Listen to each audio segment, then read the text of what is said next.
Para bem, antes de mais nada, uma palavra de simpatia e de saudação a todos vós que aqui estáis. Em primeiro lugar, sou um Bezamale à Orquestra Filarmónica 12 de Abril, neste 90º aniversário, e pessoa aqui do Presidente da Direção, Helder Pires. Também aos maestros e estudantes, também, de facto, ao maestro e também aos estudantes do Orfeão de Águeda, que aqui estão a animar também connosco esta celebração, às entidades, e desculpem a ordem, pode não ser eventualmente aquelas que estáis habituadas, mas também, de facto, aqui, penso que também ninguém leva a mal, que eu, de facto, independentemente da ordem a que mereceis em termos sociais, de facto, aqui, de facto, a ideia é que sejamos um pouquinho mais nós próprios todos.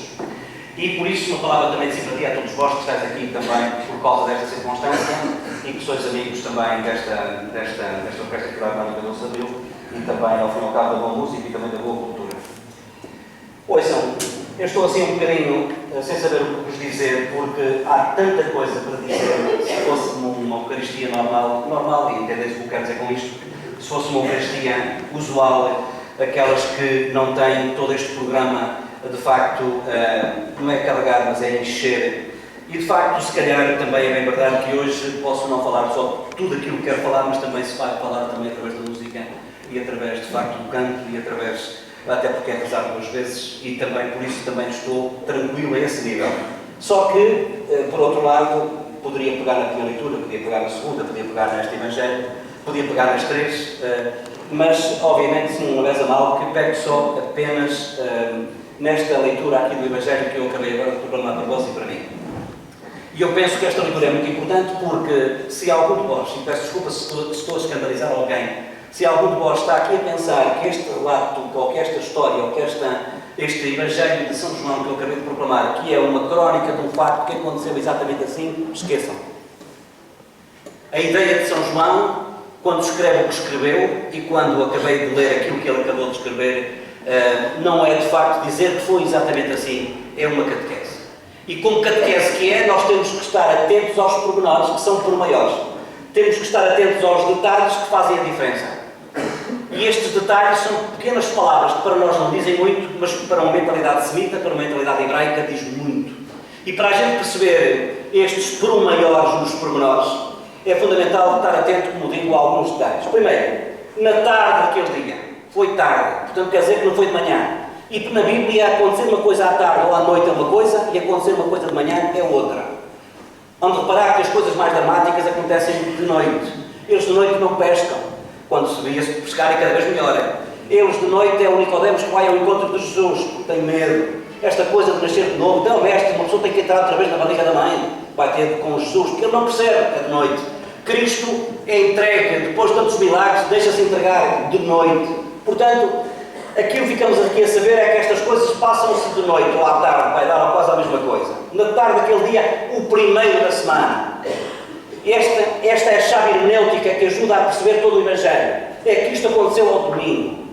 E mais do que estar a perceber o que é que aconteceu, e se foi exatamente assim, e como é que Jesus entrou, estão as portas fechadas, se ele entrou pelas janelas ou como é que foi, nós temos de facto que ir mais longe. E temos que perceber de facto que se as portas estavam fechadas, quer dizer que mais do que as portas, eles é que estavam fechados. Eles é que estavam cheios de medo. Reparem este panorama, eu quase que diria tétrico. Estão fechados, à chave, de noite, com medo. Tudo isto para ajudar, entre aspas. Tudo isto para desajudar. E esta gente está com medo que lhes aconteça aquilo que aconteceu com Jesus. E então veio Jesus, colocou-se no meio deles. Reparem esta palavra, que não é apenas uma simples palavra. Pois no meio que é para toda a gente ver. Não é isso. E para a gente perceber o resto, é preciso perceber aquilo que a gente reza na missa. Aquilo que a gente responde na missa quando o celebrante diz: o Senhor esteja convosco. E a gente responde: Ele está no meio de nós. É que está no meio de nós não significa que esteja aqui exatamente no meio. Não é isso, Ele está aqui. E se calhar, sem ser se calhar, nós estamos a vê-lo tanto como os primeiros, como Tomé e companhia. E é nestes detalhes que eu penso que está aqui a diferença. E portanto, eu diria, eu agora vou fazer uma releitura, se quiseres. Eu agora vou fazer uma tradução, se quiseres, deste Evangelho pegando um pouquinho em tudo aquilo que está por dizer, e o facto de ele mostrar as mãos e o lado, então é um corpo glorioso, é um corpo glorificado, é um corpo que ressuscitou e tem ainda as marcas do prego, as marcas do cravo, as marcas da lança. O que é que se passa? O que é que isto quer dizer? E porque é que o Tomé fez tanta questão nisso? Eu tenho que meter lá mesmo, não sei mais quantos. Se o corpo estava tão diferente, supostamente seria assim, porque ressuscitou, e é um corpo glorioso, sem matéria, como é que é? Como é que tem lá os... É nesta ótica que eu penso, e eu agora vou já pensar em terminar, que é assim: o Tomé não viu nada, não estava lá. Nós, se queremos ver Jesus ontem como hoje, temos que estar lá, aqui. 8 em 8 dias acontece isto.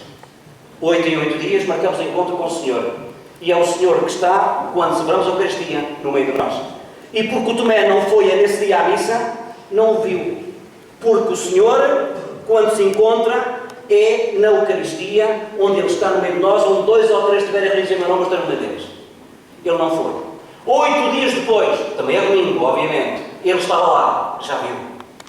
Porque para ver este Jesus, não é necessário ter óculos especiais, não é necessário ter câmaras especiais, não é necessário, de facto, que haja infravermelhos ou o que quer que seja.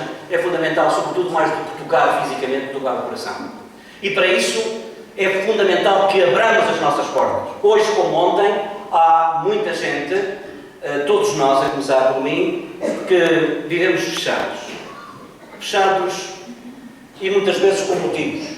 Fechados com medo, angustiados, porque a vida não é aquilo que a gente esperaria que ela fosse. É uma doença que surge. É uma complicação com os filhos.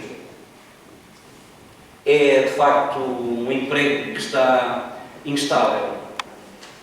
É, de facto, uma comunidade que não reage como a gente esperaria que reagisse. São os amigos que a gente está à espera que sejam os nossos amigos e são os primeiros, às vezes, a apunhalar-nos pelas costas. Tantas coisas. E é nesta ótica que muitas vezes nós, tal como os discípulos, andamos com as portas fechadas, esmagados, se quiseres angustiados, se quiseres com uma tristeza muito grande, porque não vemos o ressuscitado. Porque Ele está no meio de nós, mas nós muitas vezes não o vemos.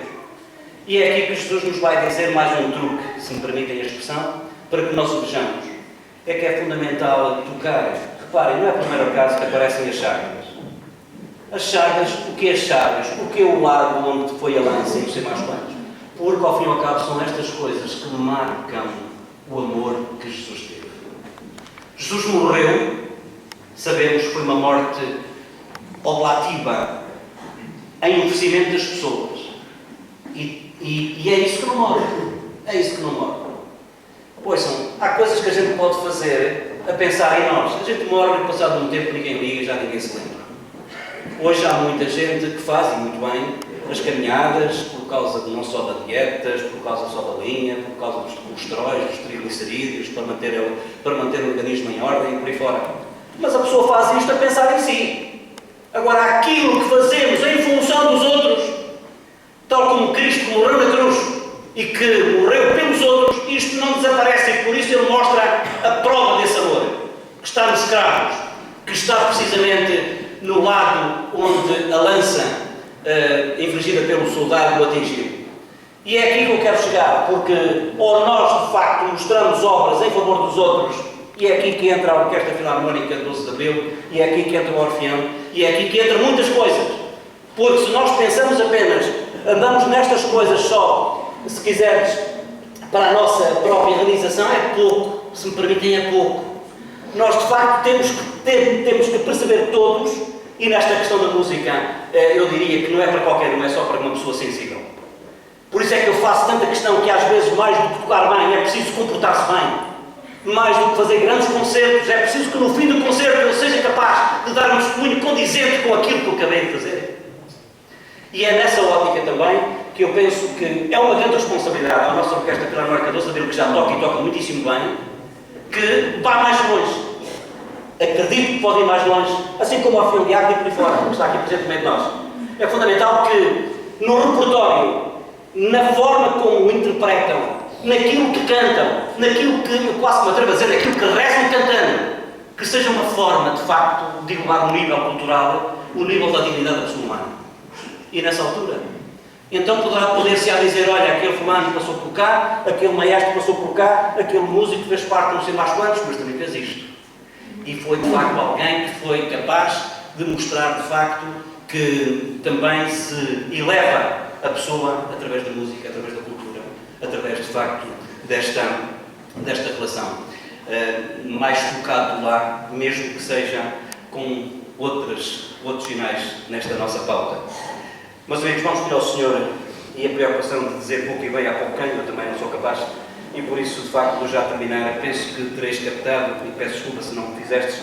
Agora também, de facto, é mais complicado pôr tudo isto a dizer em poucas palavras, mas vamos pedir ao Senhor, a este Senhor que está aqui no meio de nós. E daqui a pouco eu vou dizer, o Senhor esteja convosco, e vós ireis responder que Ele está no meio de nós. A gente tem que se comprometer que Ele está no meio de nós. E se Ele está no meio de nós, não há razão para andar com portas fechadas. Há razão, sim, para mostrarmos, de facto, aos outros todo o nosso comportamento, toda a nossa ação, toda a nossa atuação, que não é só para o nosso próprio belo prazer, mas é, de facto, para a edificação dos outros, para que este Cristo, que está no meio de nós, ressuscite em nós e connosco e através de nós, para os outros, à nossa volta.